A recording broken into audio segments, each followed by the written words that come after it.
Before Yesu Kristo, Rubabe, Igare Duyu, and Kire Eno Lutiti Camera. Luak Lukumo, Nia Kiluoni Okot Peter,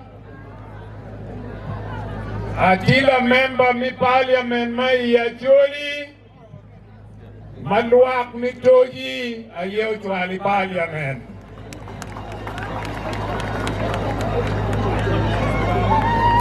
Ana pe kilok maduong, atie ki fort kigen, atie ki fort kigen bot wundu kuma oweng. Kajer ki fon ruột la chuet Pemit pada jambel bot wana churi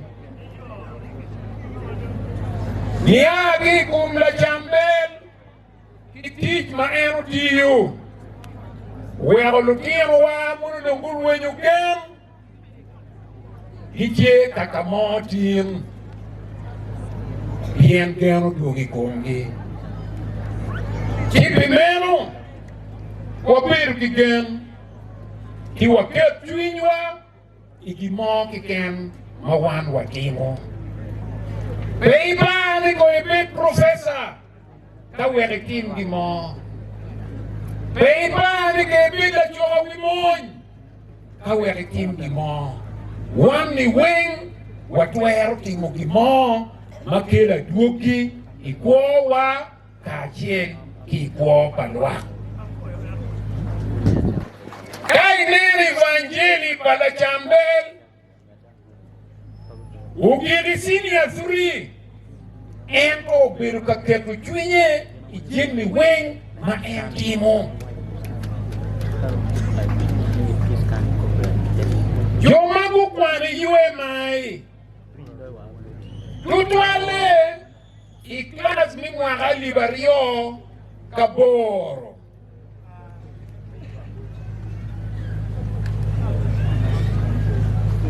Awinyo na nang tiluonying kakanyero kang.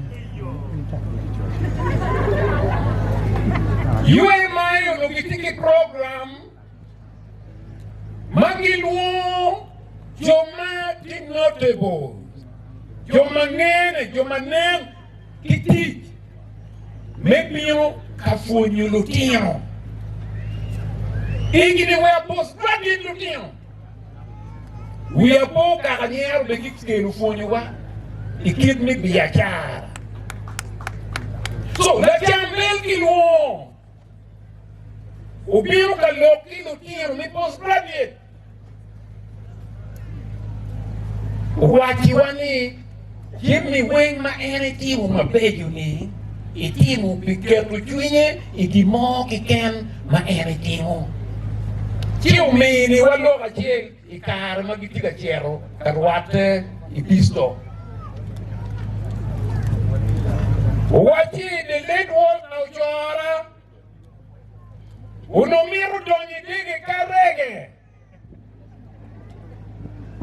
Eno bishop ununu, ukwero.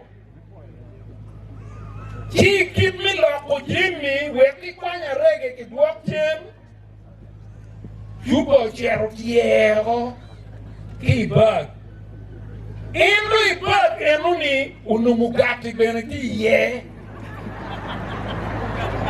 So yubo tie A rege mol Endo weo moroi kumugati Si uchoaro wati lokbele Dongu wati ru wati kimugati na Wakarege na Kepu chwing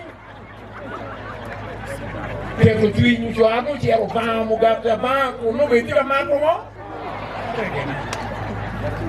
So kai keru chwinyi ka timu jemi Jemi time mabe For one wing Mibiyon ka chungi pajo kalwako La tianwa La chambel Ruorni polo meti ugo